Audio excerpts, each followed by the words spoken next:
Good morning. Good morning. So today's live, I will have Marie Nugent here with us to talk about the holistic approach of mothers' mental health. I am just looking for Marie. Hi, Marie. I will add you.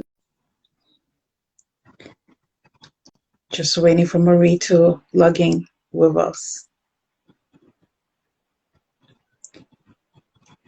I hope you're having a lovely day today. It's been already a busy week and it's just Tuesday. Marie, you just need to accept my invitation.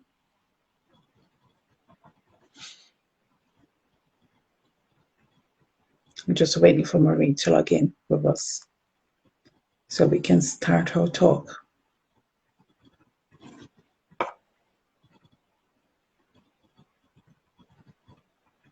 So invite again.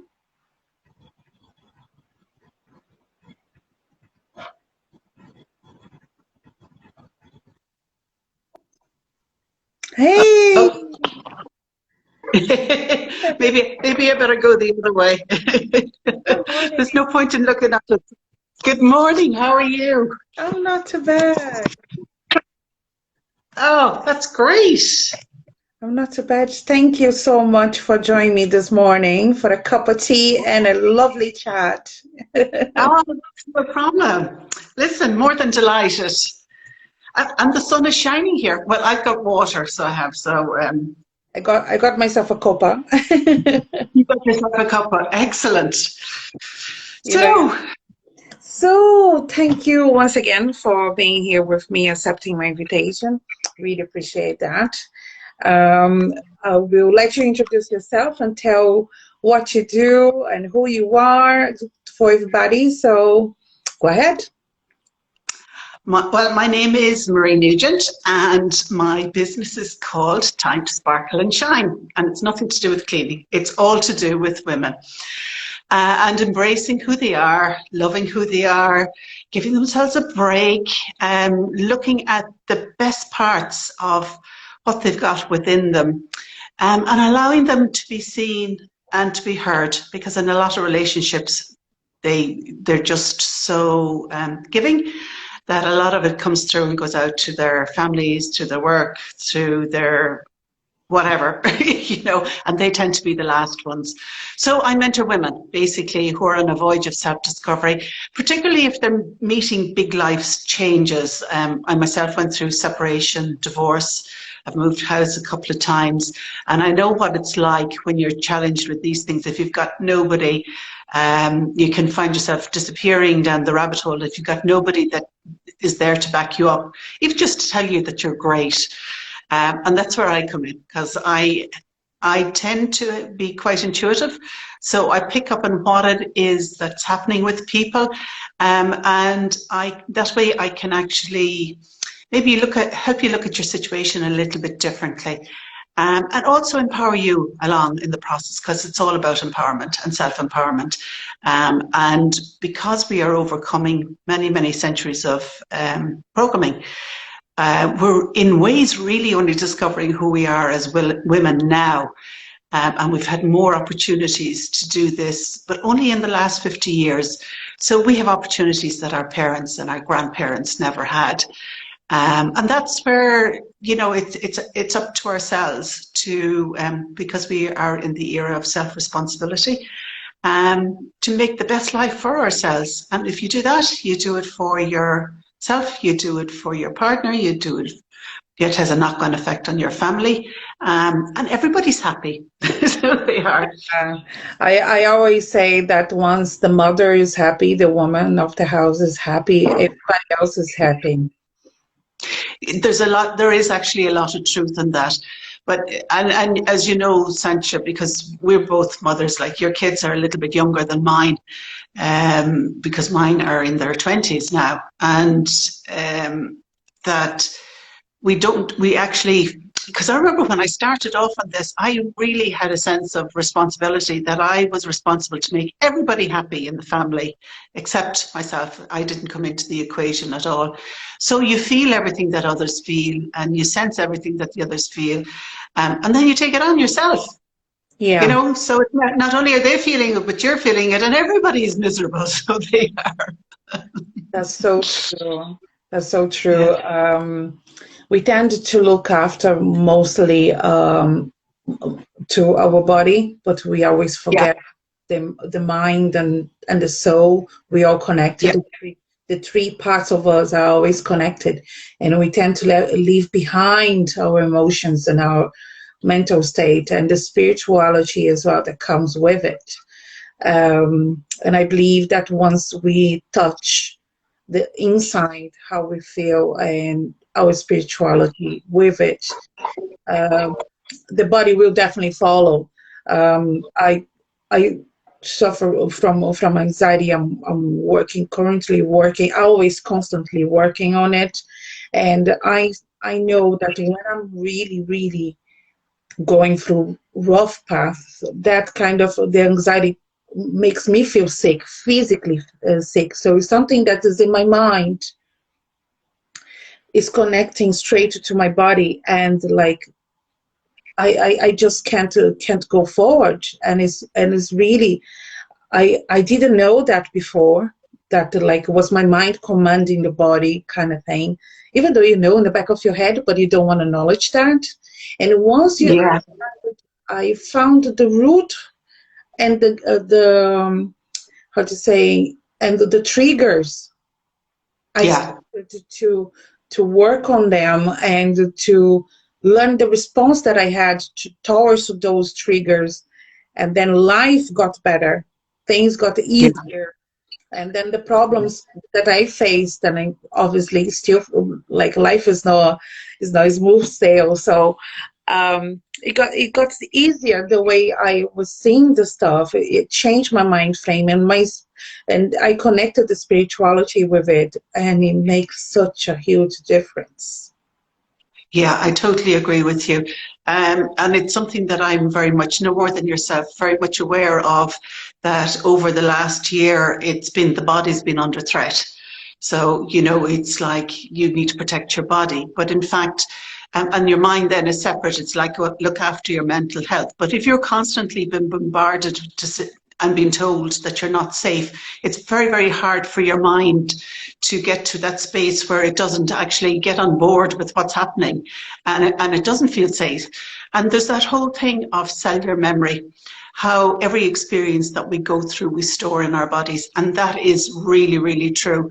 So it's the find that your thoughts and your emotions are totally connected with your body, that you actually feel it in your body, you sense it in your body. I don't think there's anybody out there that hasn't felt fear, and whether they feel it, I know for me, my solar plexus, that's always where I would feel if anything happened with the kids, if anything happened that I was on the receiving end, if I was worried about anything, it's always my solar plexus that I feel it, and it's a physical thing. And I've also discovered that you can become like super sensitive to something. So it's like it's on your radar, but then because it's happening, you develop, it's almost like a heightened sense of awareness around that situation. Yeah, absolutely. You know, and that then can keep you trapped, you know, can keep holding you in that, like that circle that feeling of that hypersensitivity and holding on to that. And I suppose that's when because I like working with the body, you know, we can do meditation and it's great and it's absolutely freeing, but I love going to therapists that work on the body, you know, that help me to release stuff that I've stored up. And would have one or two that I would go to about once a month just for that thing, because I'm aware that a lot of the stuff that I've done over the last couple of years has been about expansion and about growth, and about getting a sense of who I was, like moving house, all the stuff that, you know, I moved to where I am in Loughrea, it's 8 months ago now, but I had a house in storage for 3 years and I had to go and empty all of that out. Wow. And then I had to amalgamate and move stuff in here. And it's a process. Life is a process. You know, you have to give yourself time to let the experiences that you go through integrate. But I think that's why, you know, we're mothers, so we know what it's like to feel what our kids feel. But we can get so totally caught up with their story that we become, it's like we don't do ourselves any service. And it took me many, many years to learn to take a step back and allow my children to discover who they were without my interference. It didn't mean that I wasn't there. There's a thing called what you call holding energy. So you created a space that was a safe space for them. And then it was up to them to discover who they were and to make mistakes, because we can tell them what to do, but if they don't, you know, if it doesn't feel right to them, we need to be teaching them about their intuition and about trusting themselves. Listen themselves, about developing resilience, that not everything is going to go their way in life, because it's not. It doesn't go our way in adulthood, you know. But if we protect our kids too much, then they're not prepared for that. Whereas giving them the ability to bounce back, that's a huge, huge gift. And allow them and give them the allowance to feel their feelings as well. Like totally. Yeah. It's okay to cry, it's okay to feel angry, it's okay to feel frustrated. That feeling, that is frustration, to name them. My ones are very young, 5 and 4. And so we just finished the terrible 3s, you know, terrible 2s and that kind of stuff. Yeah. My daughter is in school where, like, obviously it's the first step of a person to deal with, discover who they are. Yeah, exactly. And obviously as a girl, she wants to be with her friends and that kind of stuff. And dealing with the feelings, for her, sometimes she comes home so overwhelmed because someone said something, or because someone doesn't want to be a friend. And so like, it's the kind of stuff that obviously at home with the family, we accept her for the way she is, but outside is different. And for us to give her, give the children the support for them to face adulthood, because and it's interesting. I mean, you're talking about your children. When I did my NLP course, and for me, I did it for myself. You should always, if you're ever going to do anything that's uplifting or inspiring, or that feeds you, you should always start with yourself. And in doing that you take the parts that resonate with you, and then you go and you say, okay, this actually, if this worked for me, this can work for anybody. So when I did my NLP course, one of the things that I did afterwards was that I created audio stories for children. I don't know whether you know that or not. And I called it "You Have the Power." So a lot of the techniques that I learned, and a lot of it is because it's all about using your imagination, you know, and tapping into that creative part of you, and also the part of you that guides you, you know, because we put religion separately from us, and we don't connect to higher power, shall we say. But when I did my NLP, that's where I connected to something that I felt was guiding me. And I put it into the CD for children. So, you know, for them, I tell them they've got like a guiding star, and it's looking out for them, and it's supporting them, and it's guiding them no matter where it is that they, you know, what it is they do or where they are in the world. And, you know, that it's not every child is going to like you, but that's okay. You're not going to like every child, you know, and that's okay too.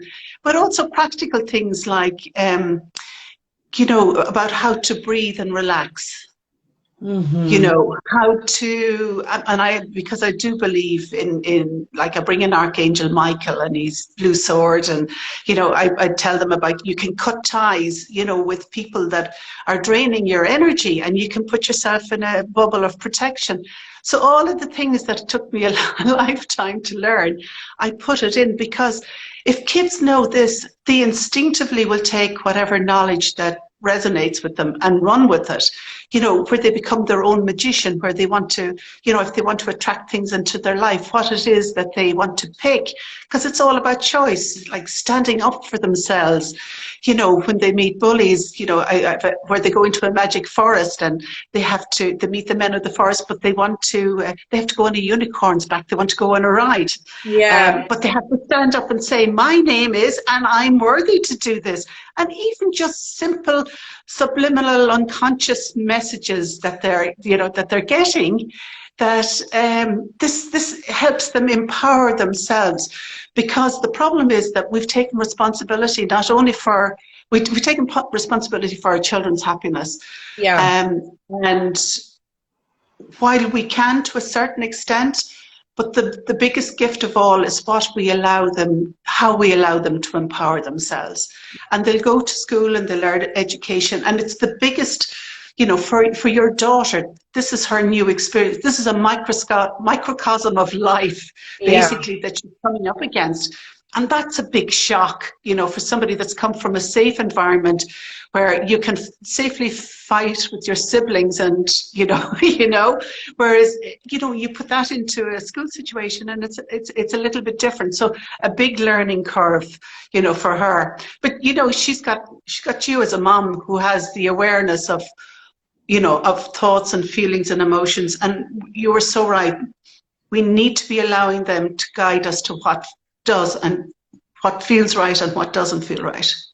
One thing that while you're speaking came to my mind, like um, obviously we were speaking in the beginning as well about like if the mother takes care of herself and her emotions and thoughts and everything, she will start to see that in her children, and she would be able to help them as well to navigate through life. It's like it's a total package for me because I'm Yeah, learning to take care of myself and identify my triggers. In also, I can teach my children the same.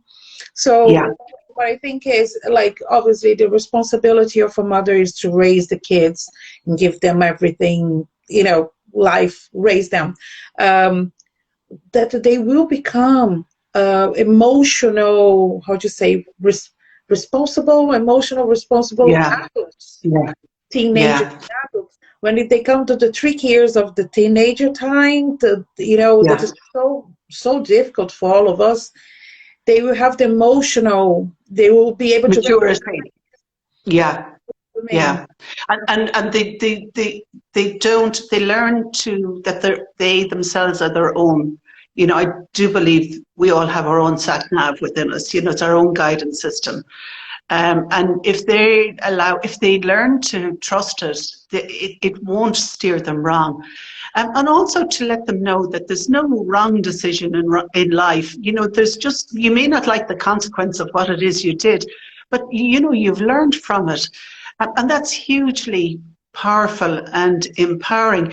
And you're absolutely right. I do believe, and I think, you know, we are seeing more and more men that are getting on board of it, but it's primarily the women because they're the intuitives. They're the ones that feel instinctively. They're the ones that, you know, that are supportive and collaborative and all of these things. But we need to be bringing it into the healthy aspect of who you are. I remember doing a course years ago. It's called, I don't know whether anybody's aware of it, it's called the Enneagram. And the Enneagram is basically, it's like while we're all different and we're all unique, we all have certain personality types. So because I was a nurse and a mother and, you know, so I was the caring type. But there's a balance in your life where you're in the good part, where it's like you look after yourself, and as a result, then you have, you know, very healthy and everything moves out from there. I was in the total unhealthy bit. So it was like, you know, and the scale of 1 to 100, I was in the 1995, where everything was, where I didn't come into the equation. But it was great insight to have and to know, and also to allow yourself to bring yourself that there is actually a healthy middle ground where you can actually be the best. You know, you can allow yourself to if something feels right for you and you want to follow it, then go follow it. But we'll say, no, so-and-so, you know, say if you want to go to a class and say, no, so-and-so has to go, you know, when the kids got to do that or whatever. So, you know, you automatically put priority on them.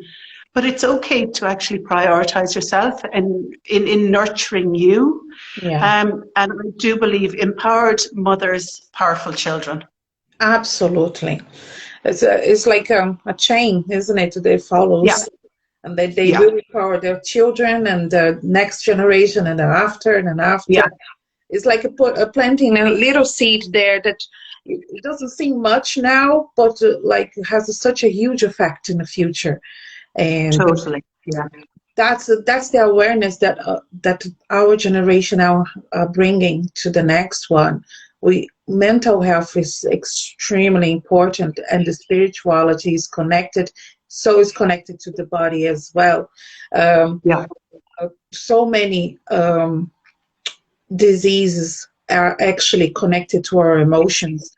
Stress is one of such a huge connection with connected to our emotion there, and the spirituality as well. So many things that I found that like it's from my core beliefs that I believe only so much that I actually was acting unconsciously, consciously. The word it doesn't go. It's my unconscious is telling me to do that and act like that, but I don't realize that I'm doing that.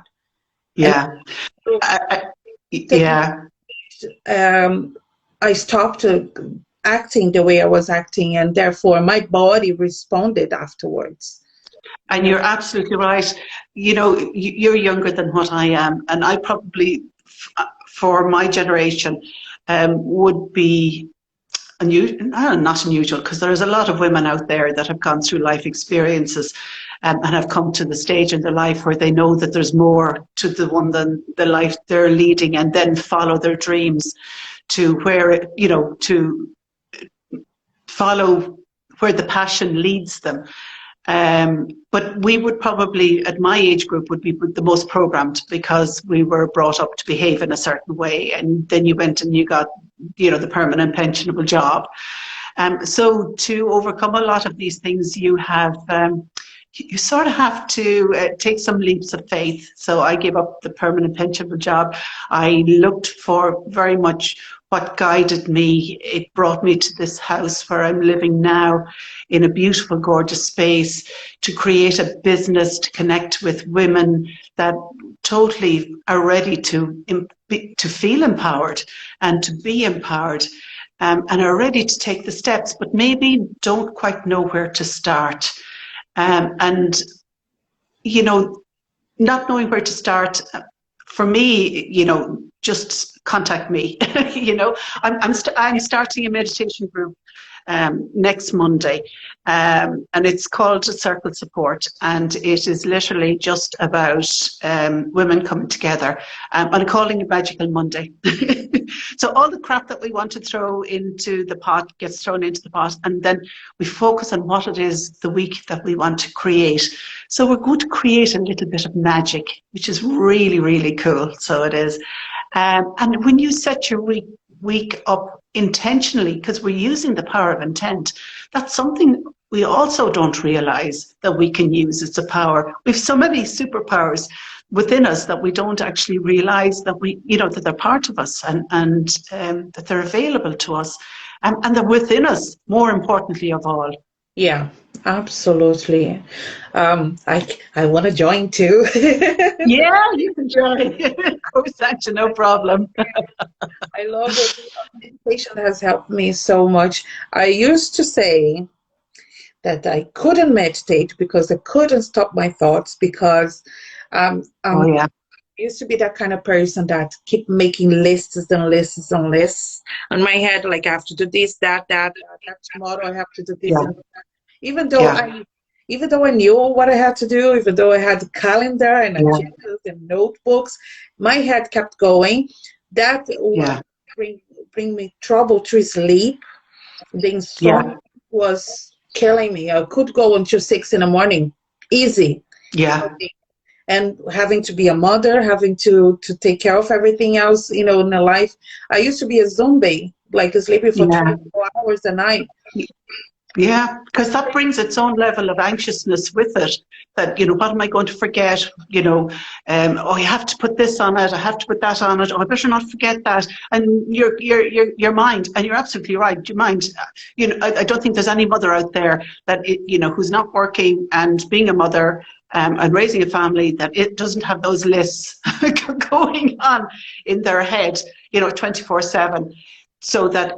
And it's all about making sure everybody is where they're supposed to be at the appropriate time.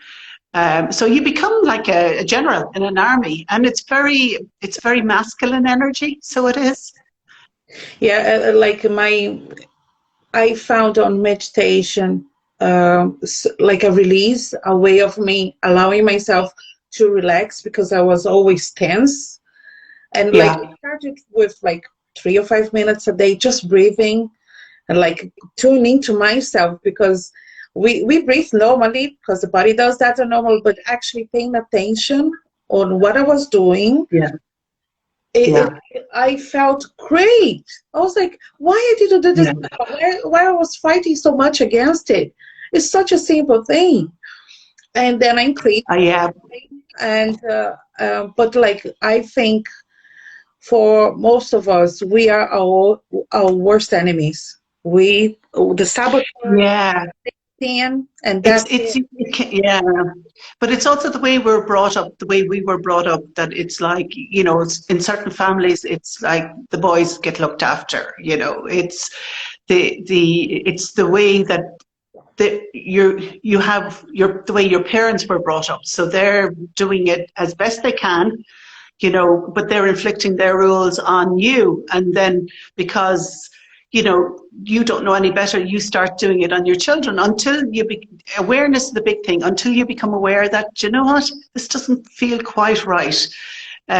Maybe I'll look into another way of doing it. And that's what I say is everything that you do for yourself has a benefit to others. If it benefits you, it'll have a benefit to others. Now, that isn't to say that there won't be some boundary issues that come up in the process, because as you expand and grow, you change. And when you change, sometimes people don't like to see that. So they don't like to see that that you're actually more empowered than you were before, or you're feeling more self-confident than you were before. Or you're just that little bit more at peace than you were before. So, that's the whole thing about that process again. There's a process involved in, integrating everything you learn and then allowing it to settle in your body, and then the ability to be able to pass it on. But always being governed by your own experience, totally empower you. Yeah, we tend to like I was raised to believe that there was no such a thing as mental health. There was no such a thing of like you're feeling down today. Tough it up because there's others there that is going through hardships, going through worse stuff than you. Tough it up. Like never to actually allow myself to feel what I was feeling and to name what I was feeling most of the time. And I was always like on the go. I have to achieve this. I have to. Sometimes you don't have to do anything. It's just like step back and let it go. It's the biggest thing, I think, for women, because and I definitely equate it to, because they've been repressed for so many generations, it's almost like the genie's out of the bottle now. But part of what it is that we're learning to do is we're learning to do it not, because we would have had male, a lot of the jobs, well, all of the jobs were basically, male dominated. So to fit into a job, you took on male attributes, so you became more masculine almost than the guys. And that's what you did to feel that you could compete and do better. But that's a huge amount of pressure, so it is. And it's actually it's a very uncomfortable energy to be living with, because you're never quite good enough. You're never quite on top of things. You're just never quite. And really, to let go, to give yourself the ability to let that go and to relax into, the fact of what it is that you can give with all the gifts that you have within you, that you can contribute, not to do it because the way other people did it. So it's about learning to do it your way. In the words of the song, I did it my way. And that's what it is that we're learning to do it our way. But encompassing all the best of who we are. Yeah, it's all about also to be kind to ourselves. We're not. I wasn't kind to myself at all. I think I used to say that I was my worst critique. And you wouldn't be unique in that. Yeah, I mean, I would have been exactly the same. I remember talking to the guy that I did my Reiki with. I said, if I could just cut my head off, and because of exactly the same thing, because of all the thoughts that are, that go on. Do I get it right all the time? No, of course I don't, because we are human and we do come up against human experiences. But to learn to relax more and to embody your power. Yeah. Because at the end of the day, we know within ourselves the power that we have and what we are capable of to do. Yeah. And we know on our limits, where we can go, where we can achieve. And it's so powerful once you give that voice a voice. Yeah. It's amazing. And learn to switch it off as well is being one of my huge accomplishments that I have to say the past year. The pandemic things it is still strange, and I think for lots of women out there and mothers as well, it took a huge toll on their mental health. Yes, totally, because they tend to, as I said, create space. And that's what they do. So it's like they hold a space and that requires energy, whether it's consciously or unconsciously.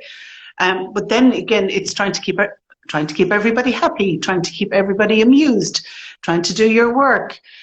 And because the home was where women, was the only place women really had power, generationally. It's a big thing to I'd say allow your partner to be part of the process as well. Because the roles were so differentiated that the women stayed at home and the men went out to work. So while generationally the women are getting used to the guilt, which we will talk about again in another class, of actually working and being mothers. The men had the whole thing of they were outside of the home. But because of the way that we're living now and the world that we're living in, we need two people to be on board with helping out in the house. And we need to, it's almost like renegotiate a contract, so that we can allow the guys in, and then no more than we have a way of doing things, they have a way of doing things as well, but not to be criticizing them for the way that they do things, because they're only learning as well. And it's only when we pull back do we allow them to be, because we need to allow them to be dads. Yeah. We need them to be allowed to be, the house is a part of what it is that they create. They need to be part of the process of taking care of it and looking after it as well as us.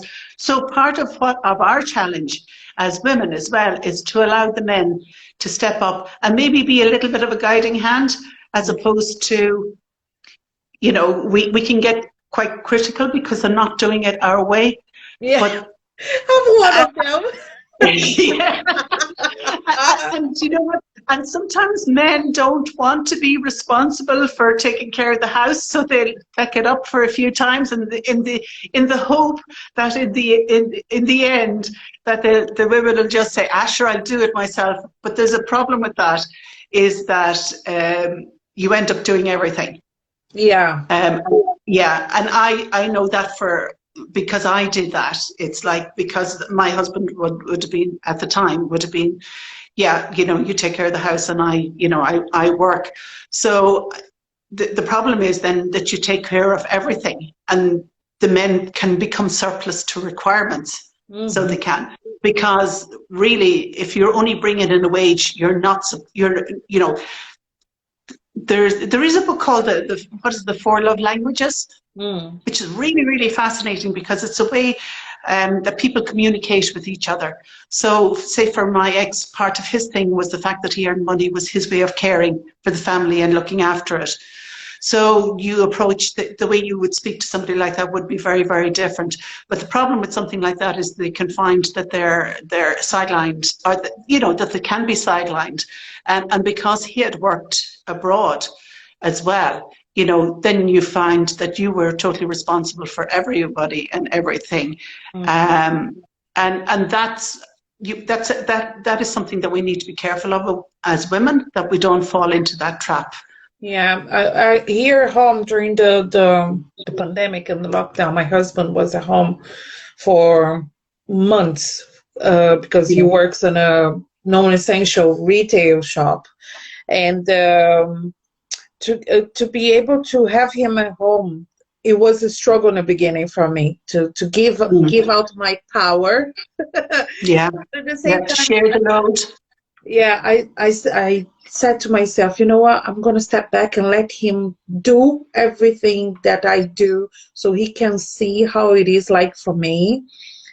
Yeah. Obviously, I'm here, so I was still doing some stuff. But, for example, when the schools opened up again last year, and while we were still during lockdown, and he was at home, he would get the kids ready and prepare the lunch and everything and take them to school. So the morning routine, he would see that how it can be, how we could struggle. Yeah, yes, exactly. Trying to get kids ready and out the door at a certain time. Yeah, exactly. And by 10 in the morning, because he used to say, "Oh, you're so stressed already. It's 10 in the morning." I was like, "It's because I did the school run."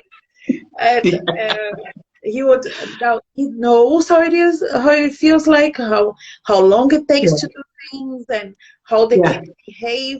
He did his own way, but it was great for him to have an insight of my daily basis.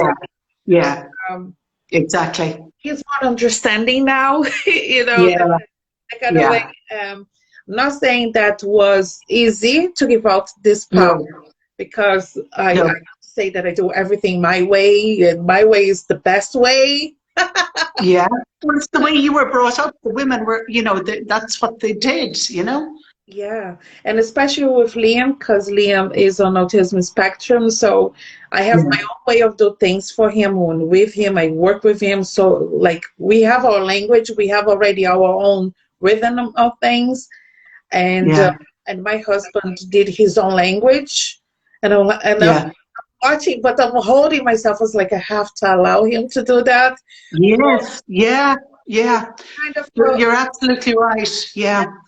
Is the kind of, because I remember, I think as a mother as well, we are super protective of the children, and with Liam, I wanted to, when we got his diagnosis, I wanted to put him in a bubble and protect him at all costs. Yeah. The first thought that came into my head is like, how am I going to protect him? of the world. Yeah.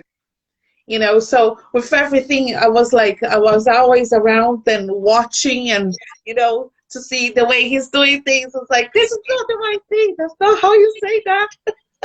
Yeah. But it was a learning experience. I learned to let it go a bit and relax, and that was great for me because I needed that break. Yeah.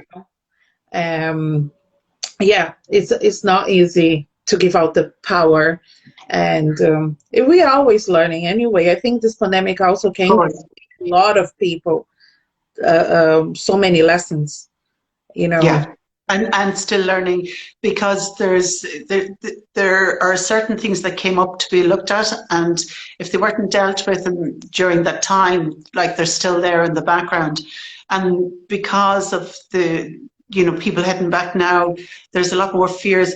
I'm grateful that I'm actually in the country, because I don't tend to have, I think if you're in the city and you're constantly being reminded, for me, the only reminder is, say, if you go into the shop or you know, so it's not in your face.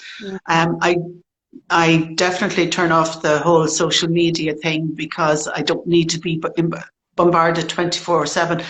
But it's very, very hard to escape it. You know, you're in the car and the news comes on, you know, so you're either going to be switching the news off all the time. But, you know, if the focus is on death and disease the whole time, then you're feeling it, then your body is in stress the whole time, you know, because of what it is, that the message, you don't feel safe. And I suppose that's what we're trying to create, that we feel safe within ourselves, regardless of what's happening outside, that we feel safe. And that is a work in progress. And I can honestly say I'm not there yet. I know what I've learned, and I know, but I'm continuing to learn, you know, with each new circumstance that comes up in my life. I'm continuing to learn.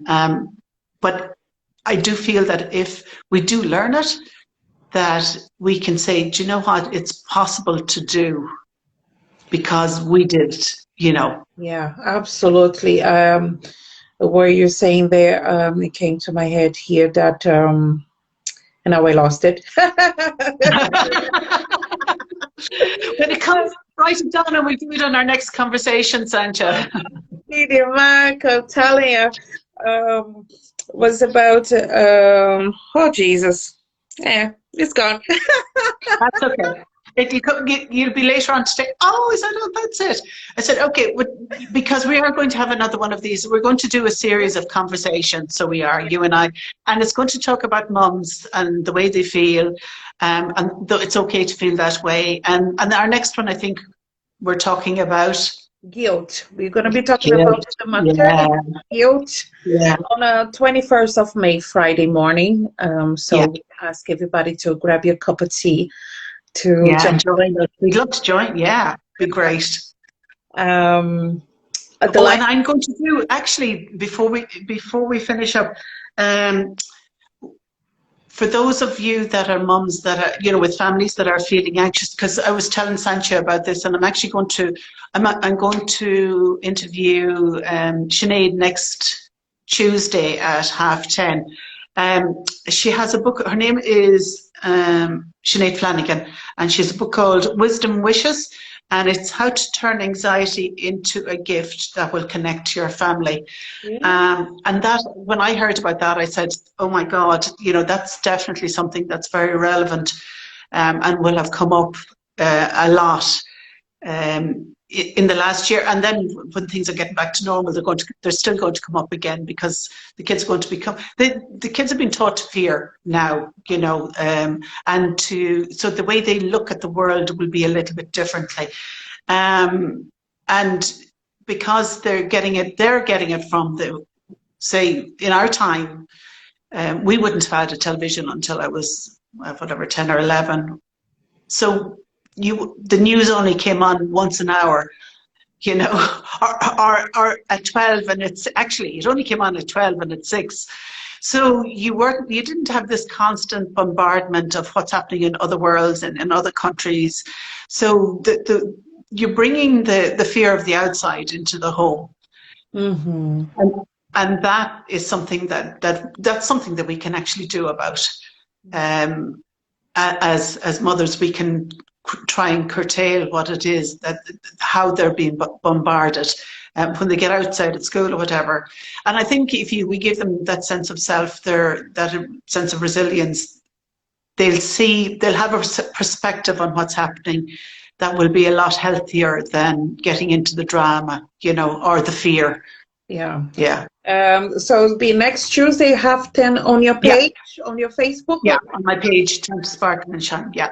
Yeah. On Facebook or Instagram? On Instagram. Yeah, I'm good to do it on Instagram. Yeah. Lovely, yeah. Lovely. So guys, tune in next Tuesday, 10:30 at Marie's page, Marie Time to Sparkle and Shine. To Sparkle and Shine, yeah. And back here with us Friday week on the 21st. Sancha and myself, and we'll be talking about mommy guilt. Yay! I will tag Marie's Instagram into this video, so for everybody that will be watching later, will be saved on my channel, and I'll be sending the video also to Marie. I will also post this video on our YouTube channel, so you can always catch up with us. And I really, really am thankful, Marie, for your time, for joining me today. And not at all. It was my pleasure. It was such a joy to speak to you, Sancha. I look forward for our next chat then. Thank you so much. Okay. Have a lovely week. Thank you. You too. Bye, darling. Bye-bye. Bye.